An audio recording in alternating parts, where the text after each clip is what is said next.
Mi más cordial saludos a todos ustedes y le doy las gracias anticipadamente por conectarse hoy en lo que vamos a aprender. Vamos a aprender la fe salvadora y hoy simplemente vamos a desarrollar e investigar un solo pasaje de la Escritura en la cual hay una riqueza espiritual, riqueza literaria y riqueza para formar y darnos el crecimiento del complemento que necesitamos aprender para la unión con nuestro Señor Jesucristo.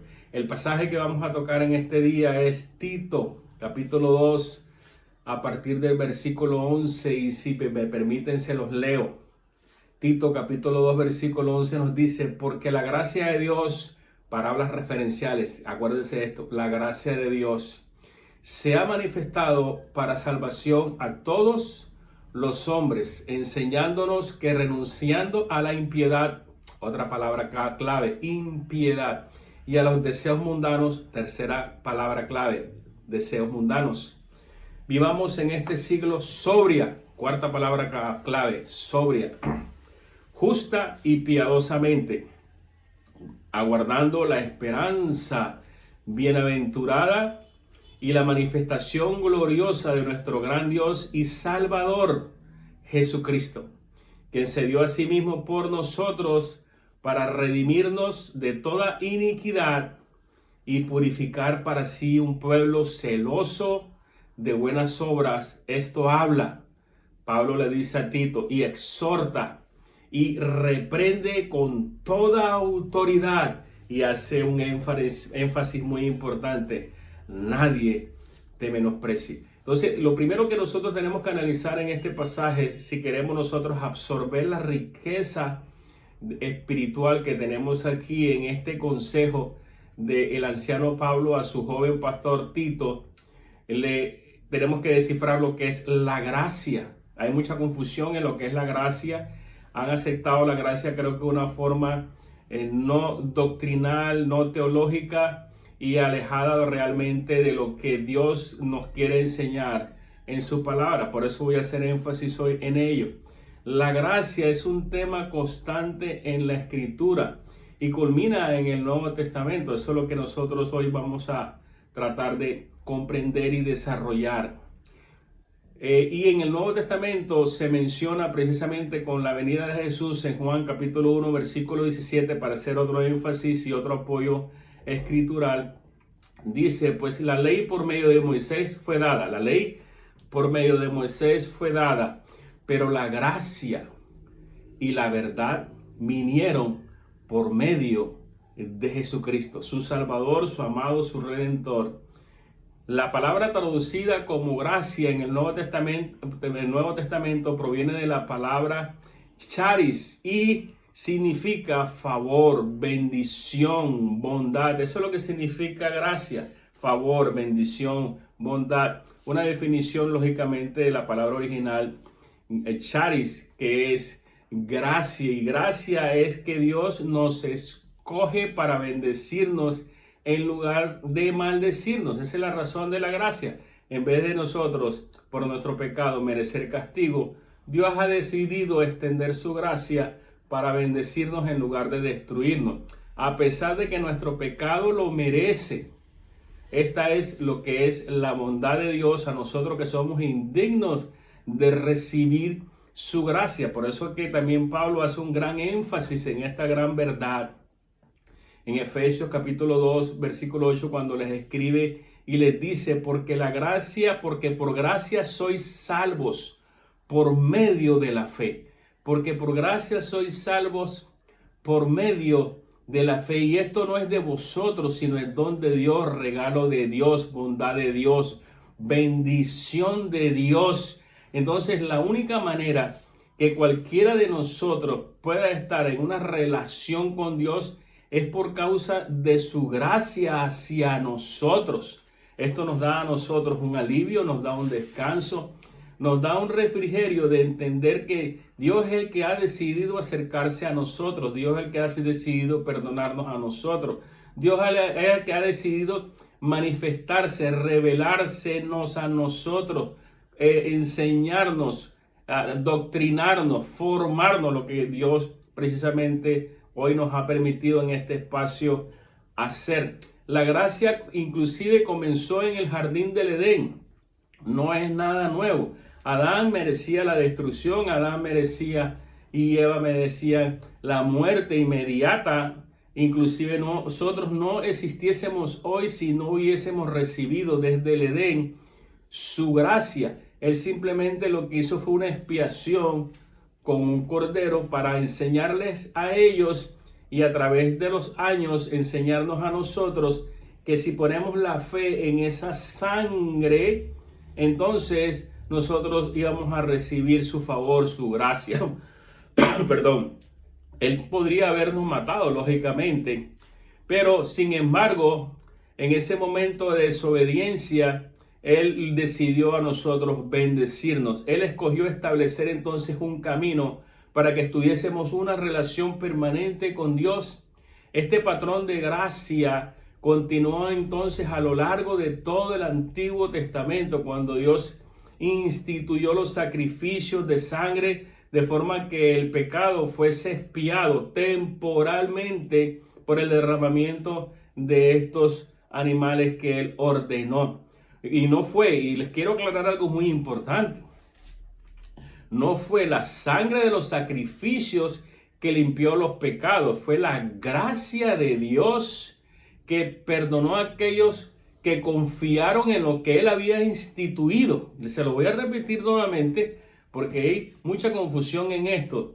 No fue la sangre de los sacrificios de los animales en el antiguo pacto que limpió ningún pecado, sino fue la gracia de Dios manifestada en aquellos que pusiesen la fe en lo que Él había ordenado. Por eso que Hebreos capítulo 10 y el versículo 4 dice, porque la sangre de los toros y de los machos cabríos no quitan los pecados. ¿Qué quita el pecado? Lógicamente la gracia de Dios, el perdón de Dios, la benevolencia de Dios, el amor de Dios, la misericordia de Dios, pero nosotros poniendo nuestra fe en una ordenanza que Él había establecido.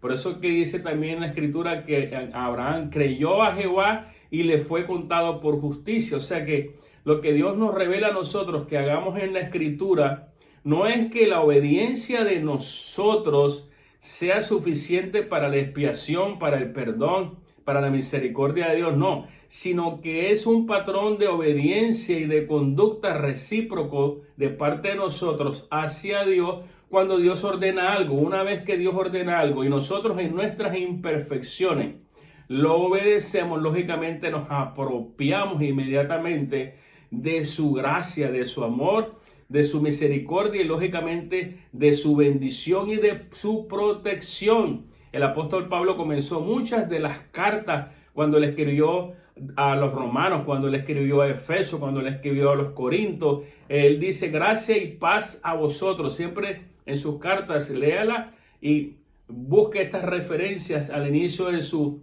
escrito cuando él dice gracia y paz a vosotros de Dios nuestro Padre y del Señor Jesucristo, y sigue desarrollando, haciendo las exhortaciones, las ordenanzas y la formación que Dios le revelaba que le escribiese. Dios muestra tanto la misericordia y la gracia, aunque no son lo mismo. No es lo mismo gracia, ni tampoco es lo mismo misericordia. ¿Qué es misericordia? Misericordia retiene un castigo que merecemos, y gracia se otorga una bendición que no merecemos, ¿sí? Entonces se lo aclaro. La misericordia, Dios escogió cancelar nuestra deuda de pecado por medio del sacrificio de su Hijo por nosotros. Eso es lo que se llama misericordia. Ahora, pero Él va aún más allá, lejos de la misericordia, y extiende su gracia a todos aquellos, inclusive a los que no entienden, comprenden o aceptan o reciben o rechazan, porque Él siempre está llamando con cuerdas humanas y con cuerdas de amor. Él nos ofrece a nosotros perdón, Él nos ofrece a nosotros reconciliación permanentemente, Él nos da a nosotros vida en abundancia, Él nos ha establecido y nos ha prometido un tesoro eterno. Su Espíritu Santo siempre está en medio de nosotros y para los que hemos creído dentro de nosotros, trabajando fervientemente. Él nos ha prometido un lugar en el cielo. Entonces, cuando aceptamos su oferta y depositamos nuestra fe en su sacrificio, nosotros nos apropiamos de su gracia. La gracia no es aquella que podemos hacer todo lo que nosotros querramos y Dios siempre va a extender su misericordia en perdón. Eso no es gracia. Gracia es la benevolencia, el favor inalcanzable de parte de nosotros para acercarnos a Dios, pero Dios en su misericordia extiende su gracia para alcanzarnos a nosotros a pesar de las imperfecciones. Eso no nos da licencia a nosotros de pecar continuamente, sino lógicamente de que Él en el proceso de nuestro crecimiento acepta nuestro proceder inmaduro mientras que llegamos a la perfección de la madurez que es en Cristo Jesús, que es la meta que el Espíritu de Dios se ha trazado para cada uno de nosotros. La gracia es que Dios da mayor tesoro y se lo voy a repetir porque esto es algo muy importante. La gracia es que Dios da el mayor tesoro a los que menos lo merecen.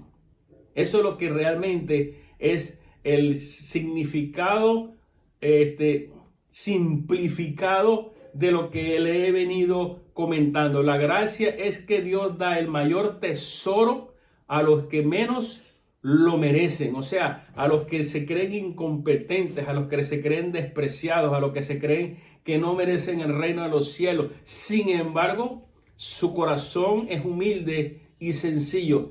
Eso somos cada uno de nosotros, usted y yo, porque la gracia lo ha alcanzado para escuchar a este humilde servidor, de comprender y sentarnos a la mesa del Señor y aprender de su preciosa palabra, de su misericordia, de su amor, y darnos el tiempo de refrigerio para crecer en su palabra, en su voluntad y una nueva relación profunda y eterna con nuestro Señor Jesucristo. Y si seguimos profundizando sobre la gracia de Dios, repasemos nuevamente el versículo que estamos desglosando en este día, que encontramos en Tito capítulo 2 a partir del versículo 11 en adelante. Porque la gracia de Dios se ha manifestado para salvación a todos los hombres, enseñándonos ¿qué? Enseñándonos.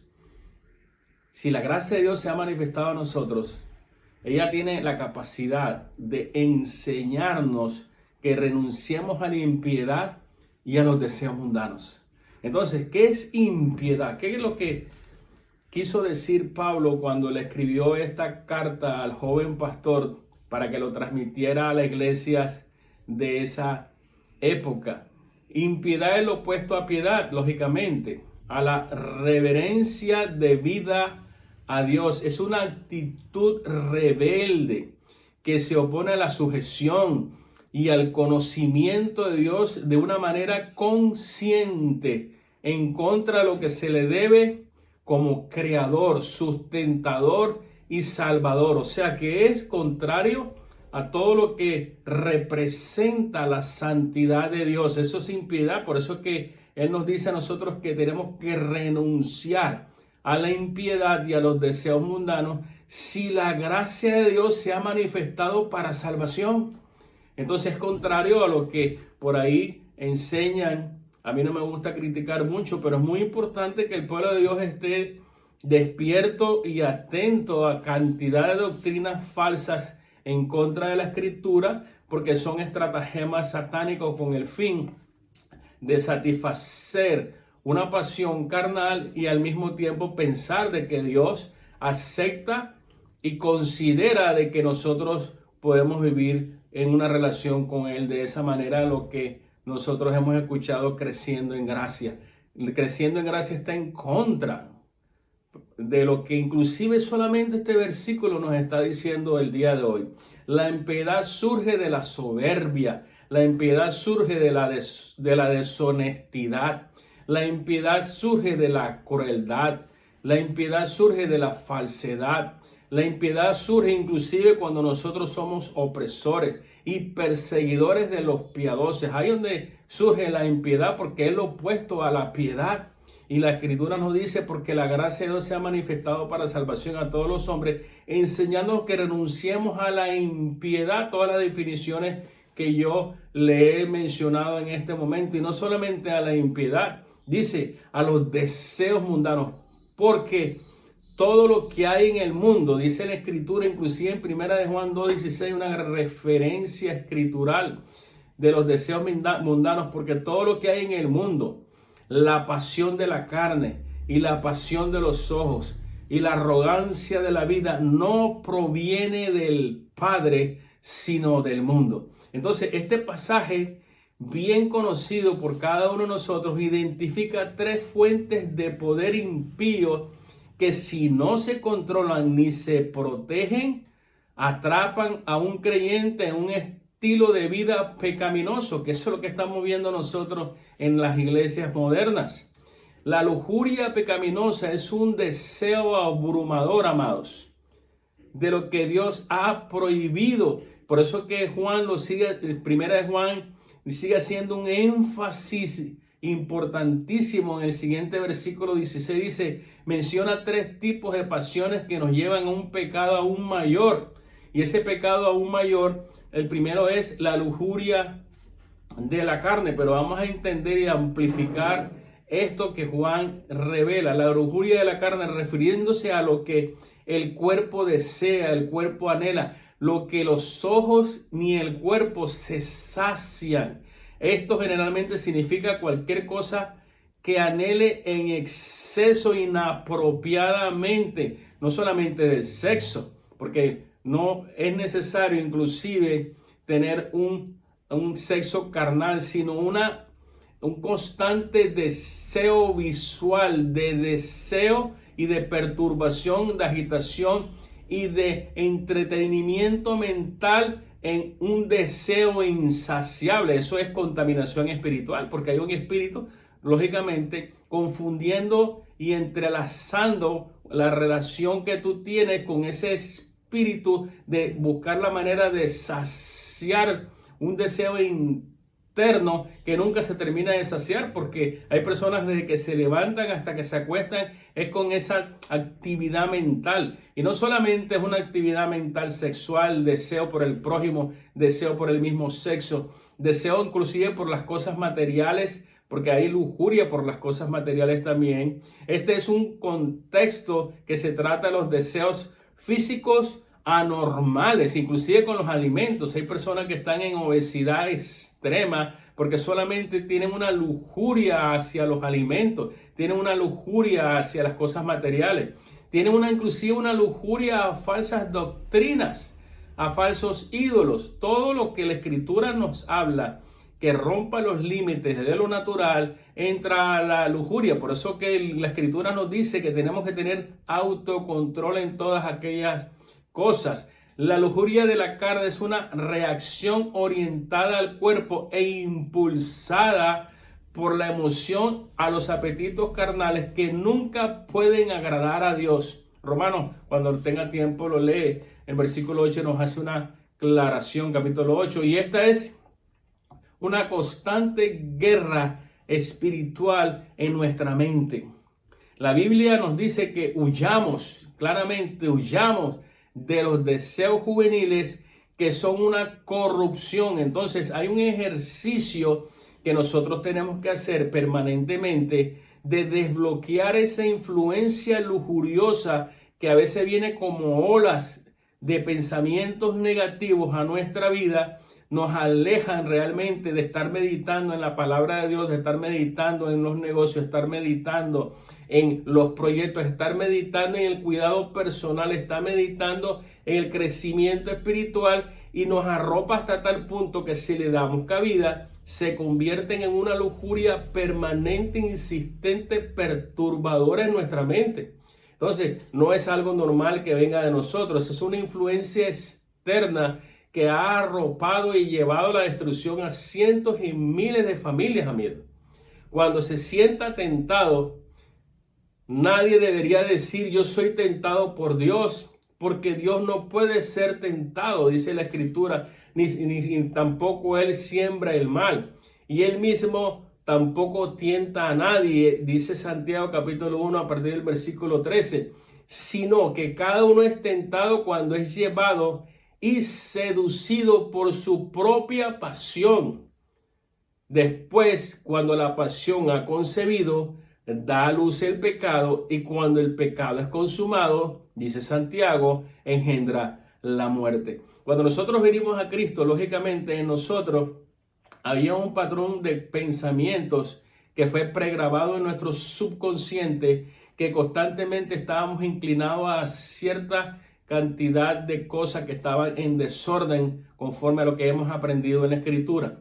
Esa es nuestra responsabilidad hoy por hoy, de cambiar y de renovar no solamente nuestra vida de pensamientos, sino aniquilar el subconsciente que constantemente nos traiciona, trayéndonos a nosotros cuando leemos, cuando oramos, cuando estamos en meditación con Dios, inclusive cuando estamos en paz en casa. Nos trae ese pasado de pensamientos desorganizados, de patrones de conducta, de hechos pecaminosos, en los cuales nos lleva a nosotros y nos aleja. Esa es la guerra que nosotros tenemos que emplear, pelear con nosotros mismos primero, para nosotros poder entonces pelear con el mundo exterior.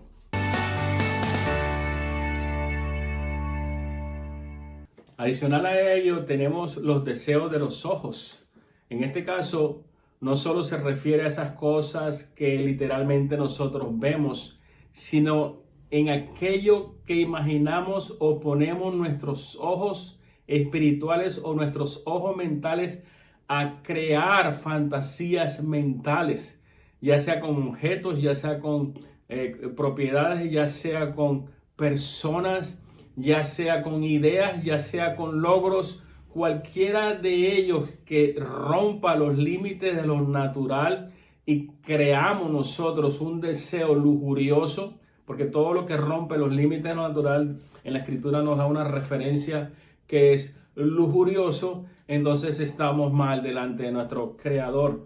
El poder visual o la pasión de los ojos es una estimulación de las alucinaciones orientadas precisamente al intelecto y orientado a la imaginación, que tomará, ese es el peligro y el riesgo, que tomará el control del comportamiento, de la conducta, de las decisiones, ya que el ojo es la lámpara del cuerpo. Por eso que Jesús hizo un énfasis muy importante cuando nos habló de ellos en Mateo. Si no se reduce cuidadosamente, caemos en una trampa del mismo príncipe de las tinieblas. No solamente el deseo de los ojos, sino también nos habla de la arrogancia de la vida. ¿Qué significan deseos pecaminosos que llaman la atención a uno mismo? Esto también se refiere a nuestro hábito de presumir nuestros logros por nosotros mismos. Jesús llamó el orgullo jactancioso un pecado en Marcos 7:22, y cuando sufrió tentaciones similares por el diablo, lo desmascaró y los derrotó en el desierto, cuando hace una gran referencia precisamente en Mateo capítulo 4 en adelante, que esos pasajes usted lo ha leído muchísimo. Entonces, ¿qué tenemos nosotros con ello? No es algo simple ni sencillo, es el orgullo de la vida, y el orgullo de la vida es un deseo egoísta e impulsado por el ego, por el dominio, que no tiene ningún factor ético o limitante que no sea la alabanza de uno mismo, que no sea la alabanza de los hombres y no provenga de parte de Dios, ni tampoco se le dé esa reverencia correcta a Dios. Tal orgullo, dominado por la mente natural. Precisamente el mundo exterior tiene una mente natural. El que no tenga una mente espiritual está dominado por este orgullo desenfrenado, vanagloria de la vida y deseo de los ojos. Por eso es que Pablo le escribe a Tito y le hace una referencia. Hey, para un momento, ustedes no son de este mundo ni corresponden a este mundo pasa y sus deseos, y ustedes van a ir a vivir en la nueva Jerusalén, una nueva dimensión. Aprendamos a vivir correctamente conforme a los patrones de Dios, para que entonces tengamos la gracia extendida en nosotros y sigamos creciendo en Él. Ceder a estos poderes mundanos puede darnos placeres temporales una temporada de placeres, pero seguramente nos vamos a convertir en enemigos de Dios. Estos deseos y orgullo no son dados por Dios jamás, nunca en la vida, porque Primera de Juan capítulo 2 versículo 5 nos dice que no améis al mundo ni las cosas que están en el mundo. Si alguno ama al mundo, el amor del Padre no está en él. Entonces no proviene de mí. No es que yo sea un extremista religioso, sino es un patrón de leyes forjadas desde el reino de los cielos para nosotros, para que la misericordia, para que la gracia de Dios siga activa en cada uno de nosotros. Son que tentaciones del mundo sin Dios. Es por eso que una persona marcada por el amor del mundo no tiene el amor de Dios. Y ahí es donde nosotros tomamos una gran referencia en dónde está establecido nuestro amor, en el mundo o en Dios. Los cristianos no pertenecen a esta vida. Los cristianos disfrutan de esta vida, pero tienen una nueva naturaleza, tienen la naturaleza de Cristo, tienen que vivir en luz, el reino eterno donde se realizan las reglas y los valores de Dios y su voluntad. Deben tomarse las decisiones de acuerdo con ¿qué? Con los estándares de Dios y no con los estándares de este mundo impío actual. Ahí es donde nosotros tenemos que marcar la diferencia, amados. Primera de Juan capítulo 2, y lo sigo leyendo porque hoy simplemente estamos desglosando un pasaje que Pablo le escribió a Tito y que nosotros tengamos como referencia lo que está aconteciendo a nuestro alrededor, porque todo lo que hay en el mundo, los deseos de la carne, los deseos de los ojos y la vanagloria no proviene del Padre, sino del mundo. Y aparte de eso nos da una advertencia y dice, y el mundo pasa y sus deseos, pero el que hace la voluntad de Dios permanece para siempre. Entonces ahí no solamente un énfasis en que nos apartemos del mundo, sino nos dice la única forma y manera posible para nosotros vivir eternamente y para siempre con nuestro Dios es apartarse del mundo. No simplemente es que se vaya a esconder, sino que no sea partícipe de sus obras, no simplemente que los vaya a rechazar, porque entre nosotros hay familiares, hay amigos, compañeros de empresa, socios, etcétera, viven con ese patrón de lujurioso de pensamiento, sino que nosotros no nos convirtamos a ellos, sino que ellos se conviertan a nosotros, que nosotros no participemos de sus obras de las tinieblas, sino que vean en nosotros luz. Ese es el mejor testimonio que nosotros podemos brindarles a ellos, para que vean un equilibrio, una diferencia, marque de que nosotros le correspondemos a un nuevo reino de luz, sin necesidad inclusive de estar hablando ni estar con la Biblia debajo del brazo. Nosotros somos luz cuando caminamos en la luz de la palabra de Dios. Amados hermanos en Cristo Jesús, hay tanta riqueza que me gustaría transmitirle, pero me gusta siempre no sobrepasar el límite de tiempo para que así usted digiera con calma lo que Dios nos está hablando hoy. Repetimos nuevamente lo que estamos desglosando hoy. Tito capítulo 2 versículo 11 al 15. Mira lo que nos dice.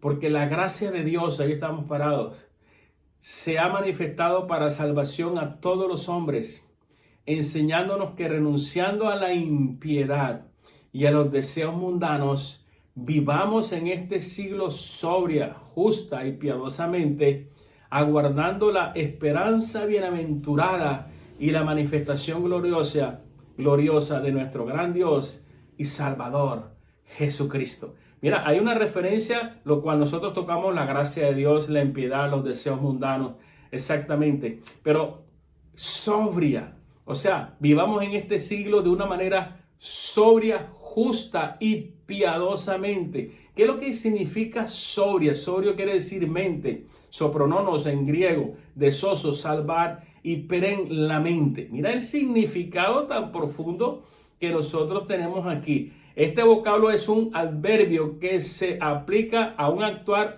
responsable, sensible, prudente, a conservar el autocontrol y estar, oído esto, y estar en plena posesión de las facultades intelectuales y emocionales. Eso quiere decir que tienes que tener control sobre tus imaginaciones, sobre tus pensamientos, sobre tus deseos, sobre tus impulsos, control total, sobriedad. La palabra griega de nefo, verbo, y nephilios, objetivo, se refieren básicamente al hecho de estar libre del efecto de sustancias embriagantes. Oído esto. ¿Qué es lo que Pablo le está diciendo a Tito? Tito, pendiente de lo que está pasando a tu alrededor, con el efecto de las iglesias que están a tu alrededor, con el efecto de los religiosos que están a tu alrededor, con el efecto del gobierno que está a tu alrededor y con el efecto de la manifestación satánica del príncipe de las tinieblas que está a tu alrededor, que no solamente afectan tus ojos, sino que te embriagan espiritualmente en tu mente con el fin de que pierdan, desenfoquen la vida de pensamiento que se está rigiendo para el nuevo reino de los cielos. Eso es lo que Pablo le está diciendo a Tito. Transmite entonces esta palabra, transmite la idea de ser sobrio, ser moderado en los hábitos, de ser vigilante, estar alerta y de mantener el juicio. Entonces hay una referencia a esta misma palabra, aunque yo no sé griego, pero estoy tratando de cómo se escribe, leérsela, nephilios, que es un adjetivo de este verbo de sobriedad, y nos da una referencia a que esa misma palabra está escrita precisamente cuando Noé se embriagó, perdió la razón y uno de sus hijos fue que lo vistió. Pero esa embriaguez no solamente es de vino. La escritura hace muchas referencias que esta palabra está más enfocada a la embriaguez espiritual y a la embriaguez de las cosas que están en este mundo. La misma versión también utiliza este término del griego en Joel, donde el profeta dice a los borrachos espirituales de Israel que despierten, despertad borrachos y llorad, gemid, todos los que bebéis vino a causa del mosto, porque os es quitado de vuestra boca. Pero esta referencia la está hablando es porque hay un desenfoque de embriaguez, de lujuria, de deseos de este mundo que le han quitado realmente la bendición de Dios en sus vidas. Por eso que también Habacuc hace una referencia de esta embriaguez espiritual en el capítulo 2, versículo 19. Hay del que dice al palo despierta. Ya no está hablando de embriagarse con licor. Hay que le dice al palo despierta y a la piedra muda levántate. ¿Podrá la piedra muda o podrá el palo enseñar? He aquí, está cubierto de oro y plata y no hay espíritu dentro de él. Donde se predice que hay un pacto de idolatría, que dicen a los trozos de madera o de piedra que despierten, que enseñen, porque entonces hay una ceguera espiritual, hay una lujuria distorsionada de la realidad, de la divinidad, de la presencia de nuestro Dios, simplemente enfocada a un leño, a una piedra, a una estatua, a una figura fin. Eso también es lo que la Escritura nos habla a nosotros. Lujuria espiritual. Y Pedro ya después de Cristo, de 50, 60 años de Cristo, después que fue entrenado, enseñado, adoctrinado, 1 Pedro 4:7 dice, mas el fin de todas las cosas se acerca. Sed pues sobrios y velad en oración. Entonces, perdón, la única forma de por nosotros poder ser sobrios, velad en oración, mantenerse en un equilibrio doctrinal, teológico, puro, santo, delante de Dios, no tomar la gracia como una licencia de pecado y no tomar simplemente las ordenanzas de Dios simplemente como un campo religioso ateísta para aquellos que no creen en Dios, que son ateístas, dicen yo soy ateo precisamente porque yo no quiero entrar en esa disciplina de estos cristianos fanáticos. Y el cristiano fanático entonces simplemente en su fanatismo también lujurioso, todo tiene un equilibrio en su orgullo religioso, siempre criticar, menospreciar, apuntar el comportamiento de su prójimo que está creciendo. Entonces aquí tenemos que tener cuidado, tenemos que ser sobrios, prudentes, amorosos, responsables, tener autocontrol de nuestro comportamiento para que con el fin de que nosotros podemos cumplir lo que la Escritura nos dice. Pedro sigue diciendo en el versículo el capítulo 8, en Primera de Pedro, y el versículo 8 dice, sed sobrios, lo encontramos muchísimo, amados. Sed sobrios y velad, porque vuestro adversario el diablo, como león rugiente, anda alrededor buscando a quien devorar, el cual resistid firmes en la fe, sabiendo que los mismos padecimientos se van cumpliendo en vuestros hermanos en todo el mundo. Mas el Dios de toda gracia, gracia y sobrio están entrelazados, que nos llamó a su gloria eterna en Jesucristo, después que hayáis padecido por un poco de tiempo, él mismo os perfeccione, afirme, fortalezca y establezca, y a él sea la gloria, el imperio por los siglos de los siglos. Amén. Entonces, el mensaje de esta enseñanza hoy, la fe salvadora, es de que ya hemos sido rescatados, ya hemos sido lavados, ya hemos sido limpiados. Vaya a las enseñanzas que en las semanas anteriores yo he tratado de explicarles lo mejor posible, qué es el poder de la sangre, qué es la conciencia, qué es la mente. Pero nuestra responsabilidad es ser sobrios, o sea, una mente en la cual esté desintoxicada de lo que está pasando y seguirá y se pondrá peor aún a nuestro alrededor. Este vocablo es un adverbio que se implica un actuar responsable, sensible, prudente, de conservar el autocontrol y estar en plena posesión de sus facultades intelectuales y emocionales. Eso es sobriedad. Y lo repito como un énfasis, porque esto es lo que más está afectando a la raza humana en este día. El entretenimiento te quita ser sobrio. Entonces, básicamente el hecho de estar libre del efecto de sustancias embriagantes de este mundo contaminado y corrupto. Y la Escritura utiliza principalmente este sentido figurado de que estemos alerta, de que estemos despiertos, de que no seamos embriagados en la lujuria de este mundo, y sed sobrios y velad, porque vuestro adversario el diablo, como león rugiente, anda alrededor de cada uno de nosotros para devorar. Con esto los dejo en este día. Los espero en la próxima enseñanza. Por favor, suscríbanse a nuestro canal.